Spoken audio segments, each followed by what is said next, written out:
Melissa Healy, Los Angeles Times. TNS. Americans' obesity rates have reached a new high water mark again. In 2015 and 2016, just short of 4 in 10 American adults had a body mass index that put them in obese territory. In addition, just under 2 in 10 American children, those between 2 and 19 years of age, are now considered obese as well. The new measure of the nation's weight problem, released early Friday by statisticians from the Centers for Disease Control and Prevention, chronicles dramatic increases from the nation's obesity levels since the turn of the 21st century. Adult obesity rates have climbed steadily from a rate of 30.5% in 19,992,000 to 39.8% in 20,152,016, the most recent period for which data were available. That represents a 30% increase.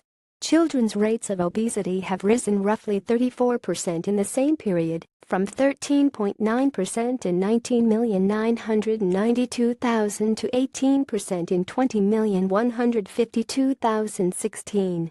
Seen against a more distant backdrop, the new figures show an even starker pattern of national weight gain over a generation.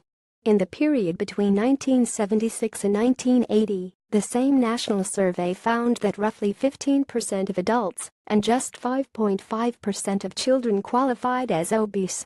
In the time that's elapsed since Saturday Night Fever was playing in movie theaters and Ronald Reagan won the presidency, rates of obesity in the United States have nearly tripled.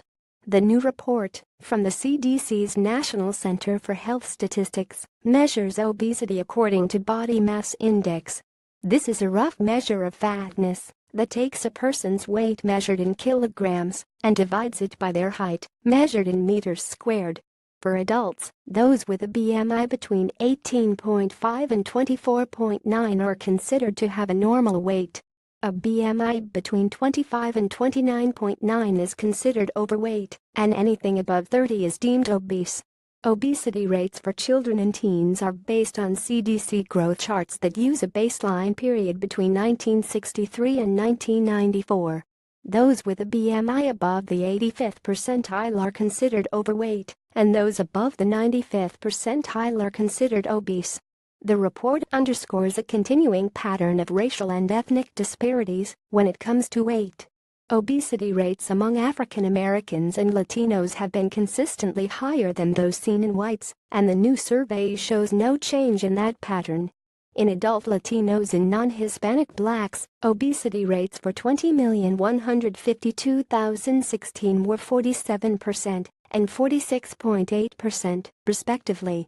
Some 37.9% of non-Hispanic white American adults were obese in the latest tally. Among non-Hispanic Asian adults, obesity rates were at 12.9%. The racial and ethnic disparities were heavily driven by women. While white men and women were equally likely to be obese, rates of obesity in Black women 54.8% and Latinas 50.6% were strikingly higher than among their male counterparts 36.9% and 43.1%, respectively. Patrick T. Bradshaw, who studies population health at the University of California, Berkeley, says the new statistics underscore that turning the tide on obesity will require more aggressive and targeted efforts. The rising obesity levels suggest that we haven't been successful in efforts to reduce or prevent obesity in the population, Bradshaw said. He echoed a growing consensus among public health experts that, if progress is to be made in driving down obesity rates in the population at large, campaigns may need to focus on the specific challenges faced by Latinos and African Americans, especially women, in weight management. The report does suggest a very modest measure of progress in the fight to reduce obesity rates. Compared to obesity prevalence data from 2013 and 2014, the newly reported rates do not represent a statistically significant change. BMI is widely criticized as an imperfect way to gauge an individual's health prospects. Aerobic fitness levels and waist-to-hip ratio are sometimes viewed as better measures.